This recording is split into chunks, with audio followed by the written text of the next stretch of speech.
Hello everyone, welcome back. So last sessions में हम अभी तक 3 लर्निंग डिसेबिलिटीज़ के बारे में पढ़ चुके हैं या लर्निंग डिसऑर्डर्स के बारे में पढ़ चुके हैं, डिसलेक्सिया, डिसग्राफिया एंड डिसकैल्कुलिया। ठीक है, आज का जो हमारा सेशन रहने वाला है वो ADHD के ऊपर रहने वाला है। आज हम ADHD के बारे में स्टडी करेंगे कि ADHD क्या है, उसके क्या सिम्टम्स रहते हैं, ठीक है, और क्या उसका मीनिंग है, क्या उसकी हिस्ट्री रही है, तो वो थोड़ा बहुत आज हम कवर करेंगे। तो चलिए अब अपना सेशन शुरू करते हैं। ADHD, ठीक है, ADHD की फुल फॉर्म है अटेंशन डेफिसिट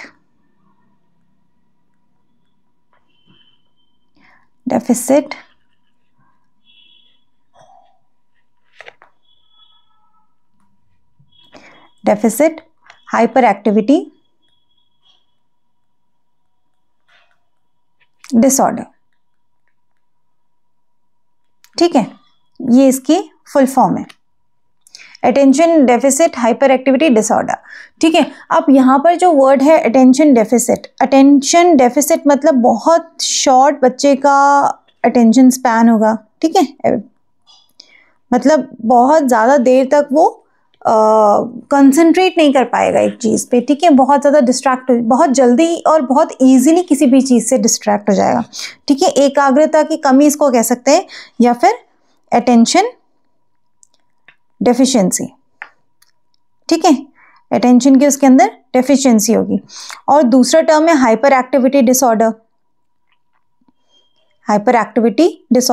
अब हाइपर एक्टिविटी मतलब बहुत ही ज़्यादा एक्सट्रीम, ऐसा नहीं कि जैसे नॉर्मल होता है, बहुत ही एक्सट्रीम वो एक्टिव रहेगा, मतलब थकेगा नहीं, इधर भागना उधर भागना, कॉन्स्टेंटली हिलते रहना, मतलब कुछ ना कुछ उसका मोशन रहेगा, एक जगह सीधा वो नहीं बैठ सकता। ठीक है, कुछ ना कुछ उसको चाहिए एक्टिविटी करने के लिए, ड्यू टू दैट वो बहुत ज़्यादा डिस्टर्बेंस कॉज करेगा। ठीक है, तो उसका मतलब एक तो कंसंट्रेशन नहीं होगा, ठीक है, एक पार्ट में उसका कंसंट्रेशन नहीं है, और दूसरा मतलब बहुत ही हाईली एक्टिव है। ठीक है, बहुत ज़्यादा एक्टिव, हाईली एक्टिव। और ADHD जो है ना वो बहुत one of the most famous research रही है। बहुत ज़्यादा इसमें जो रिसर्चर्स हैं, जो साइकोलॉजिस्ट्स हैं, उन्होंने अपना बहुत ज़्यादा इंटरेस्ट दिखाया है किसमें, ADHD में। तो इसके ऊपर बहुत काम करा गया है।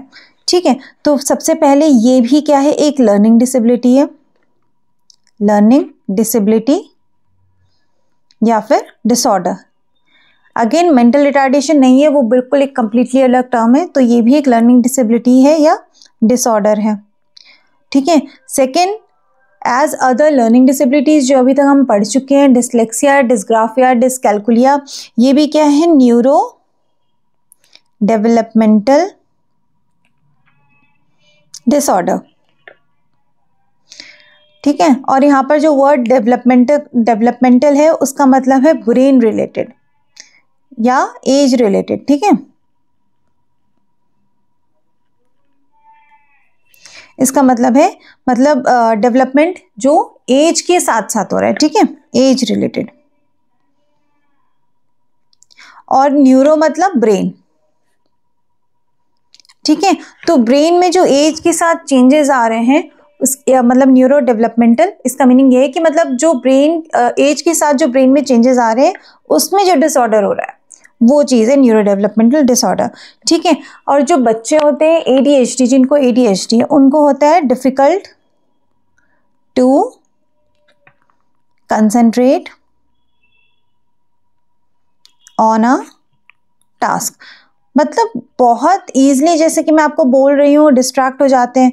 ठीक है, मतलब बहुत ज़्यादा देर तक किसी चीज़ पे कंसंट्रेट नहीं कर पाते। अगर आप उनको कुछ बोलोगे ना काम कि बेटा भाई ये कर दो, फॉर एग्जांपल आपने उनको बोला कि जो बुक्स हैं सारी एक एक करके इधर रख दो, अपनी अलमीरा में रख दो, वो 1 रखेगा, 2 रखेगा, 3 रखेगा, लेकिन जैसे इसको बाहर से कुछ भी नॉइज आएगा ना, या कुछ भी उसके कान में पड़ा, कुछ उसको एकदम कुछ ध्यान आया, तो सब काम छोड़ छाड़ के वैसे का वैसे ही आधा अधूरा वो चल देगा कहीं और, मतलब 2-3 बुक्स रखे हो इधर उधर रोलेगा। तो बहुत शॉर्ट उनका अटेंशन स्पैन होता है। ये एक आप कह सकते हैं उनके अंदर सिम्टम है ADHD जो बच्चे होते हैं उनके अंदर। ठीक है, मतलब जैसे अब ADHD में क्या है, बड़ों में क्या होता है कि अब ये तो बच्चों का है, ADHD में जो बड़े बच्चे हैं, फॉर एग्जाम्पल 15-20 ईयर्स के, वो बहुत सारी चीज़ें ऐसी करते हैं जो एक छोटे बच्चे की होती है, मतलब छोटे अपने से कम उम्र की जो बिहेवियर होते हैं वो शो करते हैं ADHD वाले बच्चे, ठीक है। बेशक उनकी एज 15-20 ईयर्स है, बट उनको कोई समझ नहीं है उस चीज़ की, वो कुछ ना कुछ हरकतें ऐसी करेंगे जो छोटे बच्चे करते हैं, ठीक है।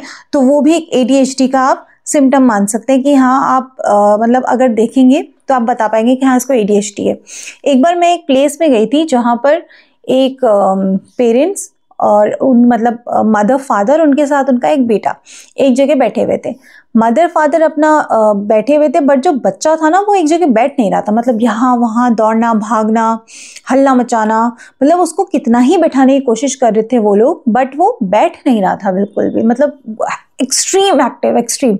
तो कहीं ना कहीं ADHD का रीज़न हो सकता है, ठीक है, जैसे कि मैंने ऑब्जर्व किया, ठीक है। तो मतलब और जैसे एज, मैंने आपको बोला कि एज ज़्यादा है, बट जो एक्टिविटीज़ करते हैं ना वो अपने से कम एज की करते हैं ADHD वाले जो बच्चे रहते हैं, ठीक है। तो ये भी देखा गया, मतलब एज अप्रोप्रिएट बिहेवियर नहीं करते। Do not conduct age appropriate behaviour. अच्छा, एक चीज़ और है, जो ADHD वाले बच्चे होते हैं या जिनको ADHD है, वो ना स्कूल जो उनकी परफॉर्मेंस उसमें बहुत ज़्यादा सफ़र करते हैं, ठीक है। उनकी जो स्कूल परफॉर्मेंस होती है वो भी बहुत ज़्यादा पुअर होती है। मतलब उनका ये नहीं है कि उनका IQ कम है, मतलब due to some other reason, not IQ। देखो अब उनको कंसंट्रेशन में दिक्कत है, इसका मतलब ये तो नहीं कि उनका IQ कम है या उनके अंदर समझ कम है, उनके अंदर कोई दिक्कत नहीं है, but due to lack of concentration and highly active, तो वो उस वजह से क्या होता है, उनकी स्कूल परफॉर्मेंस भी पुअर रहती है, ठीक है। पुअर स्कूल परफॉर्मेंस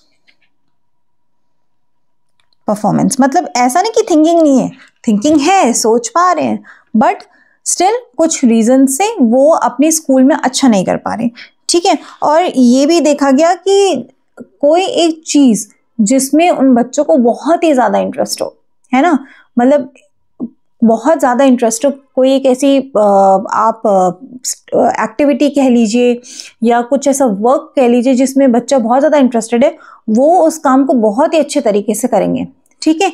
एक क्वालिटी होती है इन बच्चों में कि ये बच्चे क्या होते हैं, बहुत हाइपर फोकस्ड होते हैं, मतलब पहले तो करेंगे ही नहीं, डिस्ट्रैक्ट हो जाएंगे, मतलब इधर उधर दौड़ते रहेंगे, ठीक, कंसंट्रेट नहीं कर पाएंगे। बट अगर इनका कुछ अपने मन का काम हमने कराया जो इनको बहुत अच्छा लगता है, तो ये बहुत ही हाइपर फोकस्ड से करते हैं, मतलब बहुत पूरे ध्यान से, तो ठीक है। तो इनके अंदर एक क्वालिटी होती है, हाइपर फोकस्ड होते हैं, दे आर हाइपर फोकस्ड, ठीक है।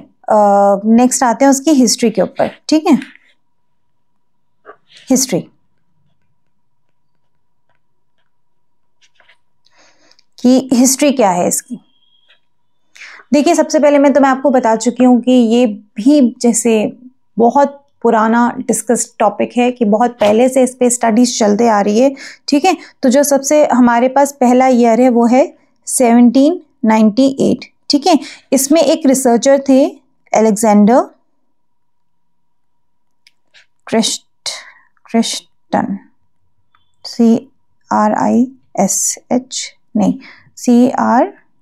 जस्ट अ सेक,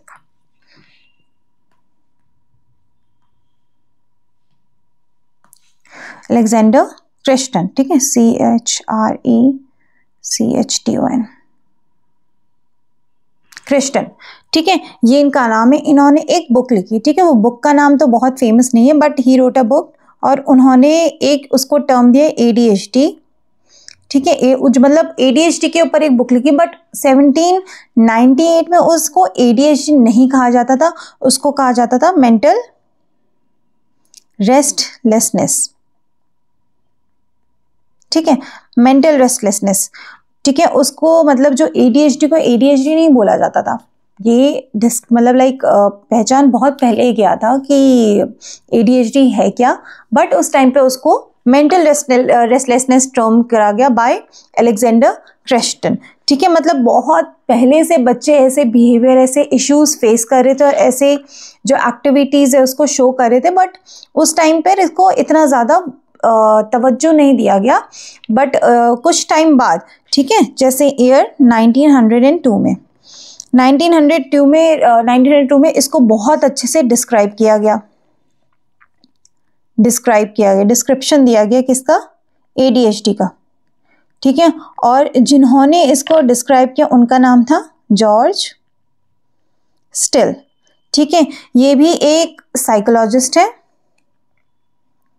जिन्होंने फर्स्ट टाइम ADHD को एज ADHD इंट्रोड्यूस किया कि हाँ ADHD क्या होता है, इसके क्या सिम्टम्स रहते हैं, इसके क्या इम्पैक्ट रहता है, इससे बच्चों को क्या क्या प्रॉब्लम्स आती हैं।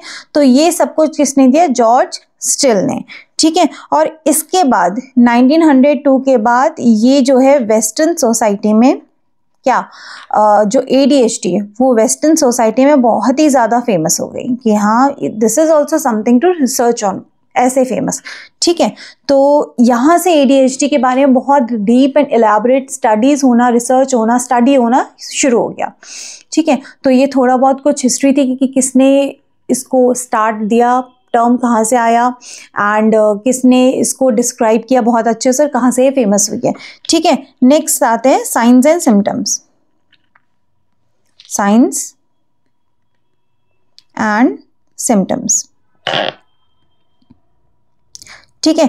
देखिए जैसे ADHD दो पार्ट में है ना, एक है पार्ट है अटेंशन डेफिसिट और दूसरा है हाइपर एक्टिविटी डिसऑर्डर, ठीक है। यानी कि जो लैक ऑफ कंसंट्रेशन है उसके लिए सिम्टम्स अलग होंगे और जो जो आपकी हाइपर एक्टिविटी है, जो बच्चे के अंदर हाइपर मतलब बहुत ही एक्सट्रीम एक्टिव है, उसके लिए अलग सिम्टम्स होंगे, ठीक है। तो सबसे पहले हम पढ़ते हैं जो हमारा पहला पार्ट है, दैट इज अटेंशन डेफिसिट, ठीक है। तो ये आ गया फर्स्ट पार्ट, सिम्टम्स ऑफ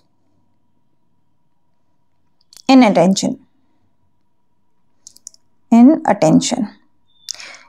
इसको हम एक चीज और बोलते हैं विच इज कॉल्ड ADD, इसको बोलेंगे attention deficit disorder, okay, disorder, ठीक है। अब ADHD का स्मॉल पार्ट है ये ADD which is called attention deficit disorder. इसमें क्या रहता है कि बच्चे को as I told you earlier बहुत ही शॉर्ट कंसंट्रेशन टाइम स्पैन उसका रहता है, बहुत ज़्यादा देर तक कंसंट्रेट नहीं कर पाता। फॉर एग्जाम्पल अगर आप बच्चे को बोलोगे, जैसे किसी बच्चे को आपने बोला कि ये ना आपके टॉयस ऐसे बिखरे पड़े हैं, इसको एक काम करो एक एक करके अपने बास्केट में इसको रख दो, तो वो क्या करेगा, एक टॉय रखेगा, दूसरा टॉय रखेगा और उसके बाद वो इधर उधर भग जाएगा, उसका ध्यान गया तो फिर काम भी गया वाला ऑप्शन मतलब लाइक है उसके पास कि भाई मेरे को नहीं करना तो नहीं करना, मतलब उसको वो भूल जाएगा भाई कि कुछ कर भी रहा था, ठीक है। ऐसा नहीं वो जानबूझ के छोड़ रहा है, वो भूल जाएगा कि वो ये कर रहा था। बहुत ही शॉर्ट अटेंशन स्पैन होता है इनका, ठीक है। तो इनको सबसे पहले तो डिफिकल्टी इन अटेंशन होती है, डिफिकल्टी इन अटेंशन मतलब बहुत देर तक, बहुत ज़्यादा लंबे टाइम तक बच्चा कंसंट्रेट नहीं कर पाता, ठीक है। इनको ऑर्गेनाइजेशन रिलेटेड जो भी टास्क होंगे उसमें प्रॉब्लम रहेगी, ऑर्गेनाइजेशन रिलेटेड टास्क मतलब ज़्यादा देर नहीं कर पाएंगे, रिलेटेड, ओके, ठीक है। ऑर्गेनाइजेशन रिलेटेड जो भी टास्क होंगे वो बहुत ज़्यादा देर तक नहीं कर पाएंगे, जैसे काउंटिंग्स भी होगी ना, वो भी एक बार पे करेंगे उसमें फिर भूल जाएंगे। तो मतलब बहुत अटेंशन इनका, बहुत कम अटेंशन स्पैन होता है इनका। जो मेन सिम्टम आप कह सकते हैं वो ये है, ठीक है। ये फॉरगेटफुल भी होते हैं, जैसे मैंने आपको बताया भूल जाते हैं, ठीक है, फॉरगेटफुल। इनको आपको एक काम देंगे, थोड़ी देर बाद आप चले जाएंगे, आप वापस आके देखेंगे थोड़ी देर बाद तो ये वहाँ होंगे नहीं, ये कहीं और लगे पड़े होंगे। इनके साथ ये प्रॉब्लम है, ठीक है। ईजिली डिस्ट्रैक्ट हो जाते हैं, ईजिली डिस्ट्रैक्टेड मतलब कुछ भी स्टिमुलस, ठीक है, by any stimulus, by any stimulus, बीट वो बाहर का नॉइज हो, बीट वो किसी का आना हो, बीट वो कुछ भी एक्टिविटी हो, कुछ गिरना हो, मतलब बहुत ही इजीली डिस्ट्रैक्ट हो जाते हैं, ठीक है। तो इजीली डिस्ट्रैक्टेड, इजीली ठीक है। और इसीलिए इनको क्या होती है, क्योंकि देखो ध्यान तो भटक जा रहा है, कुछ भी काम तो कर नहीं पा रहा है, ध्यान भटक जा रहा है, भूल जा रहा है, और इसी वजह से क्या करते हैं, difficulty in completing task.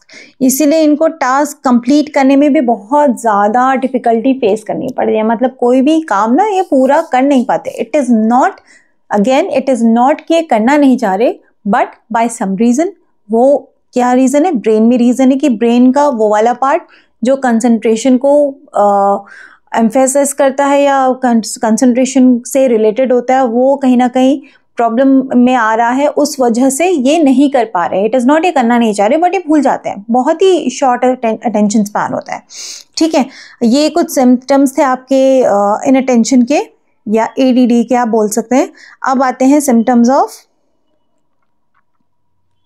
Symptoms of hyper activity. Hyper activity, ठीक है। अभी तक हमने अटेंशन, शॉर्ट अटेंशन स्पैन जो है उसके सिम्टम्स पढ़े। और हाँ, इससे भी एग्जाम्स में पूछ लिया जाता है कई बार कि आपको ये सिम्टम्स दे देंगे, ठीक है। और इससे फिर एग्जाम में क्वेश्चन आ जाता है कि अगर बच्चा ये सिम्टम्स शो करता है तो वो उसको कौन सी लर्निंग डिसेबिलिटीज़ है। अगर ये मेंटल रिटार्डेशन उस ऑप्शन में दिया होगा तो प्लीज़ करेक्ट मत करना। Why? Because mental retardation is completely different again and ADHD is a learning disability, ठीक है। ADHD भी एक लर्निंग डिसेबिलिटी, एक न्यूरोलॉजिकल डिसऑर्डर है। It is not mental retardation, वो कम्प्लीटली डिफरेंट है, ठीक है। इसमें बच्चे का IQ है वो बिल्कुल भी इम्पैक्ट नहीं हो रहा, बच्चे का IQ इज़ फाइन, बस उसको अटेंशन स्पैन में दिक्कत आ रही है, और या फिर बहुत ज़्यादा एक्टिव रह रहा है, हाइपर एक्टिव हो रहा है, जिसकी वजह से वो काम कंप्लीट नहीं कर पा रहा है या फिर काम बहुत ज़्यादा डिस्टर्ब कर रहा है। It has nothing to do with IQ of the child, ठीक है। अब hyperactivity, coming to the our session again, hyperactivity के बारे में डिस्कस कर लेते हैं कि इसके क्या सिम्टम्स शो करता है। सबसे पहला, they can not sit still, ठीक है। सीधा नहीं बैठ पाएंगे वो। जैसे आप बैठे हो, सीधे बैठे होगे ना और ध्यान से सुन रहे होगे, बट जो बच्चा है वो सीधा नहीं बैठ पाएगा, ऐसे ऐसे, मतलब कुछ ना कुछ उसका है तो चेयर हिलाना, पैर हिलाना, हाथ हिलाना, कुछ ना कुछ इधर भागना उधर भागना, मतलब ये लगा रहेगा कांस्टेंट। उस बच्चे को आप एक जगह पे नहीं बैठा सकते, आप कुछ कर लो नहीं बैठेगा, वो दौड़ते रहेगा, भागते रहेगा। अगर आप उसको एक, मतलब बिल्कुल चेयर आती है ना आजकल जो ऐसे फ्लैप बंद हो जाता है, अगर आप उसमें उसको बैठा रहे तो ऐसे ऐसे ऐसे हिल रहा है, पूरी चेयर हिला रहा है, पूरी क्लास डिस्टर्ब करता है। ये चीज़ शो करता है, एग्जिबिट करता है, ठीक है। कुछ ना कुछ करते ही रहेगा, वो स्टिल नहीं बैठेगा, ठीक है। दूसरा है स्क्वाम करते हैं, ठीक है। इन सीट, जैसे मैंने आपको बताया, अभी हिलते रहेंगे पूरा टाइम, ऐसे ऐसे ऐसे ऐसे ऐसे हिलते रहेंगे, ठीक है। और मतलब एक मतलब सिम्टम और देखा गया, बहुत मतलब हर किसी में ये नहीं देखा गया, बट कुछ में ये देखा गया कि वो क्या करते हैं ना, बहुत ज़्यादा टॉकेटिव होते हैं, बहुत ही ज़्यादा बोलते हैं, मतलब चुप ही नहीं होते हैं। ये वाला सिम्टम भी वो शो करते हैं। ये सब में नहीं देखा गया, बट कुछ कुछ में ये सिम्टम देखा गया है, ठीक है। और जैसे फॉर एग्जांपल अपनी बारी का ना वेट नहीं करेंगे। जैसे आपने एक लाइन लगवाई, होता है ना कि स्कूल में लंच करने से पहले बच्चे हैंड वॉश करने जाते हैं, and after lunch also hand wash करने जाते हैं। जैसे आप लाइन लगवा रहे हैं और वो बच्चा थोड़ा पीछे है, तो उससे ना सहन ही नहीं होगा, उसको सबसे आगे जाना है, सबसे पहले जाना है, वो लाइन डिस्टर्ब करेगा, आपकी क्लास डिस्टर्ब करेगा, आपका वर्क डिस्टर्ब करेगा, तो वो ये चीज़ करेगा। तो उसके अंदर ना सहन शक्ति वाली चीज़ ही नहीं है, पेशेंस नहीं है उसके अंदर बिल्कुल भी, ठीक है। तो he will not wait for his turn, he और she will not wait for their turn, मतलब अपनी बारी का वेट ही नहीं करेंगे, ठीक है, बिल्कुल भी। बहुत, और दूसरा इसकी वजह से क्या होता है, बहुत इंटरप्ट करते हैं क्लास, ठीक है। दे इंटरप्ट द क्लास, ठीक है। मतलब कोई भी टास्क अगर आप ग्रुप में करवा रहे हो, उनको सबसे पहले करना है, ठीक है। उनके अंदर पेशेंस नहीं है, तो बहुत ही ज़्यादा डिस्टर्ब करते हैं क्लास को, ठीक है। तो ये कुछ सिम्टम्स थे हाइपर एक्टिविटी के, ये भी बहुत ज़्यादा इंपॉर्टेंट है। इनसे भी कई बार एग्जाम में क्वेश्चंस आ जाते हैं, आपको ये सिम्टम्स दे देंगे एंड देन आपसे बोलेंगे आइडेंटिफाई करो कौन सी लर्निंग डिसेबिलिटी या ऐसे है, तो ये चीज़ भी आपको दे देंगे कि बच्चा ये सिम्टम अगर शो करे तो उसको क्या इश्यूज़ है, या कौन सी लर्निंग डिसेबिलिटी है। ठीक है, अब हम आते हैं ADHD के कुछ सब टाइप्स होते हैं, वो पढ़ते हैं। ठीक है, सब types of ADHD, attention deficit hyper activity disorder. कई बार एग्जाम में सिंपल फुल फॉर्म्स भी आ जाती है, तो आप उनको ध्यान में रखना, क्योंकि ये बहुत सिंपल चीज़ें हैं जो कि एग्जाम में पूछी जा सकते हैं। ठीक है, तो ये चीज़ आप याद रखना, attention deficit hyper activity disorder. ठीक है, अब सबसे पहला इसका सब टाइप है ADHD PI या ADD भी इसको बोल सकते हैं। ठीक है, अब PI मतलब प्रीडोमिनेंटली इनअटेंटिव। ठीक है, मतलब उसका अटेंशन स्पैन बहुत कम है। ठीक है, और ये जो मैं अभी आपको बता रही हूँ, ये है सिम्टम्स ऑफ इनअटेंशन। ठीक है, ADHD का एक सब टाइप है ADHD PI ADD, मतलब इसमें बच्चे को अटेंशन में दिक्कत आती है, मेनली बहुत शॉर्ट कंसंट्रेशन टाइम रहता है उसका। ठीक है, तो जो सिम्टम्स वो शो करता है, सबसे पहले तो डे ड्रीमिंग, मतलब खोए रहते हैं बिल्कुल। ठीक है, डे ड्रीमिंग मतलब आप क्लास में कुछ पढ़ा रहे हो, लेकिन बच्चे का ना ध्यान कहीं और है, मतलब कुछ और ही सोच रहा है और कुछ और ही कर रहा है, उसके दिमाग में कुछ और ही चल रहा है। It is called day dreaming, मतलब उसका कंसंट्रेशन क्लास में है ही नहीं, वो अपनी दुनिया में खोया हुआ है। ठीक है, दूसरा डिसऑर्गेनाइजेशन बहुत ज़्यादा ये शो करते हैं। जैसे मैंने आपको बताया कि उनकी जो भी ऑर्गेनाइजेशन से रिलेटेड या कुछ भी आप उनको काम दे दो, बेशक टॉयज़ बॉक्स में डालना हो, कोई चीज़ लाइन अप करनी हो, ठीक है, कुछ भी करना हो, उसमें उनको बहुत दिक्कत आती है। ठीक है, और तीसरा one most important, as I said, poor concentration, जो इन सब का रीज़न है। ठीक है, उनका कंसंट्रेशन पावर, कंसंट्रेशन स्किल बहुत ही ख़राब रहती है। ठीक है, तो ये था first type ADHD PI ADD। ठीक है, अब हम सेकेंड टाइप पढ़ते हैं ADHD PH, और इसको यहाँ पे बोलेंगे ADHD HI। ठीक है, इसको या तो हम बोलेंगे प्रीडोमिनेंटली हाइपर एक्टिव या फिर हाइपर एक्टिव इनअटेंटिव। ठीक है, बहुत ही हाईली एक्टिव होगा और इस हाईली एक्टिव होने की वजह से वो ध्यान नहीं देगा, बहुत ही इनअटेंटिव होगा। ठीक है, तो इसके कुछ जो सिम्टम्स बच्चा है इस वाली जो टाइप है ADHD का, जो सिम्टम शो करता है, इसका है सबसे पहला रेस्टलेसनेस। ठीक है, मतलब बहुत ही ज़्यादा उसको इम्पेशेंट होगा, हर एक चीज़ की जल्दी रहेगी। ठीक है, रेस्टलेसनेस, इम्पेशेंट होगा, अपनी बारी का वेट नहीं करेगा। ठीक है, हर एक चीज़ डिस्टर्ब करेगा, उसको हर एक चीज़ पहले करनी होगी, वो किसी चीज़ का वेट नहीं करेगा। ठीक है, ये इसका सबसे मेन सिम्टम आप कह सकते हैं। ठीक है, फिर है इम्पल्सिव होगा। ठीक है, इम्पल्सिव मतलब तुरंत कुछ भी कर देना। ठीक है, वेट नहीं करेगा, सोचेगा नहीं, दिमाग नहीं लगाएगा, उसके दिमाग में आया ऐसे कर देगा तुरंत, विद इन सेकेंड्स। वेट नहीं करेगा, बिल्कुल सोचेगा नहीं, थिंक नहीं करेगा कि हाँ वो जो कर रहा है, वो जो डिसीजन ले रहा है वो सही है गलत है, बट बिना सोचे समझे कर देगा। ठीक है, तीसरा है कॉन्स्टेंटली इन मोशन, कॉन्स्टेंटली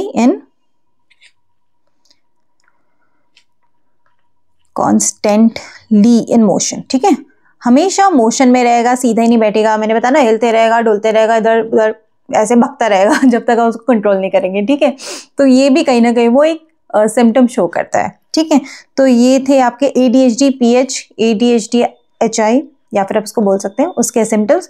तो दो हमने पढ़ लिया, अब हम थर्ड डिस्कस करते हैं। चलिए, थर्ड टाइप अब हम इसका डिस्कस करते हैं। थर्ड, ठीक है, ये है ADHD। अब इस वाले में क्या है, ये कंबाइंड आ जाएगा, कंबाइंड टाइप।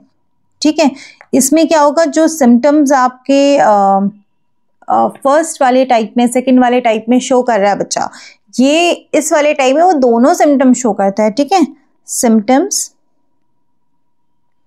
ऑफ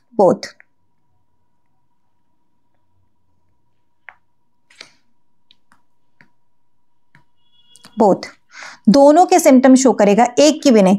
ठीक है, और ये बहुत डिफिकल्ट केस हो जाता है ADHD का, difficult, most difficult case of ADHD आप इसको बोल सकते हैं। ठीक है, most difficult case of ADHD। क्योंकि क्या है ना, अब देखिए पहले वाले टाइम में तो खाली उसको इनअटेंशन का था, बट एटलीस्ट आप उसको बैठा सकते हैं, ठीक है। दूसरे वाले में बच्चा बहुत हाईली एक्टिव है, बहुत हाइपर एक्टिव है, बट स्टिल उसका अटेंशन स्पैन आप ठीक कर सकते हैं, गेन कर सकते हैं। हाउ? उसको अगर उसके इंटरेस्ट की कोई चीज़ करा दे तो माइट भी वो एक जगह बैठ जाए कर ले।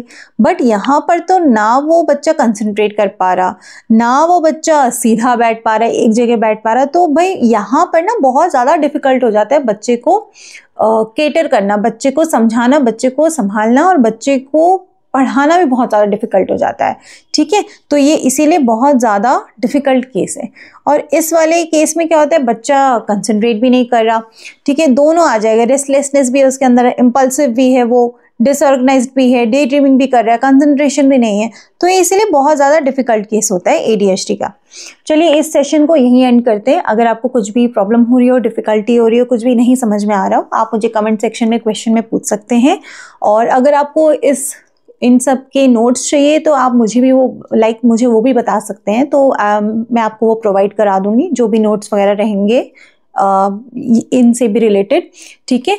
और चलिए इसके बाद हम नेक्स्ट पढ़ेंगे जो भी इसके कॉजेज़ रहेंगे और बच्चे को क्या क्या डिफ़िकल्टीज फेस करनी पड़ रही है due to ADHD in school, ठीक है। उसके IQ पे क्या असर आता है, क्या इस पे रिसर्चेस की करी गई है, ये हम सब कुछ नेक्स्ट सेशन में कवर करेंगे, ठीक है। तब तक के लिए थैंक यू सो मच, मिलते हैं नेक्स्ट वीडियो में।